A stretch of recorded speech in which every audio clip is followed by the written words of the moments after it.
আমি সাবেক নারায়ণগঞ্জ মহানগর স্বেচ্ছাসেবক দলের সহ-সাধারণ সম্পাদক রাজু আহমেদ রাজন। 1 সেপ্টেম্বর আমাদের বিএনপির প্রতিষ্ঠা বার্ষিকী উপলক্ষে জাকির খানের নির্দেশে আমরা বন্দর থানা স্বেচ্ছাসেবক দলের হাজার হাজার নেতাকর্মী নিয়ে উপস্থিত থাকব।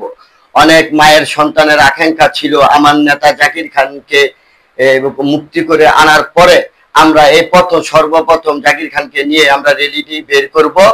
কিন্তু আমরা এই স্বৈরাচারের আমলে আমরা সুস্থভাবে একটি র্যালি করতে পারিনি, কিন্তু এবার আমরা ব্যাপক পরিমাণ লোকজন নিয়ে নেতাকর্মী নিয়ে জাকির খানের নির্দেশে আমরা এই র্যালিটি সুন্দরভাবে করব।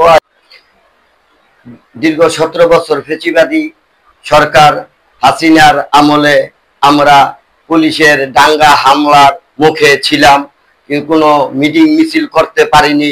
একটি দলের প্রতিষ্ঠা বার্ষিকী উপলক্ষে আমরা ওই দিন মাঠে ছিলাম, আর যুব দলের একটি কর্মী আমার সামনে আমার বাইকের শাওনকে পাখির মতন গুল্লি করে হত্যা করেছিল। সেদিন আমিও গুল্লি খেতে পারতাম, কিন্তু আমার সামনে আমি শাওনের রাস্তাকে নিয়ে যাই।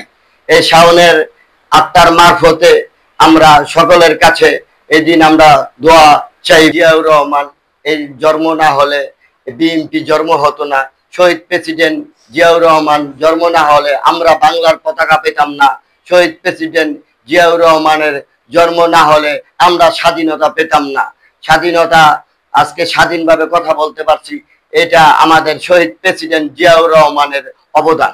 এবং দেশনেত্রী বেগম খালেদা জিয়া আপসীনের নেত্রী, সে আমাদের ছেড়ে কোথাও যায়নি, সে আমাদেরকে আগে একসাথে রেখেছে। সে বাইরেও চলে যায় না নেতাকর্মী ফালিয়ে। দেশনায়ক তারেক রহমান তার দিক নির্দেশনা ভাবে আগামী দিনের কর্মসূচি আমরা পালন করেছি, এখনো আমরা সেই কর্মসূচি পালন করব। সে দেশনায়ক যে দিক নির্দেশনা দিবে সে দিক নির্দেশনা মতো আমরা দলের কর্মসূচি সুশৃঙ্খলা ভাবে পালন করব।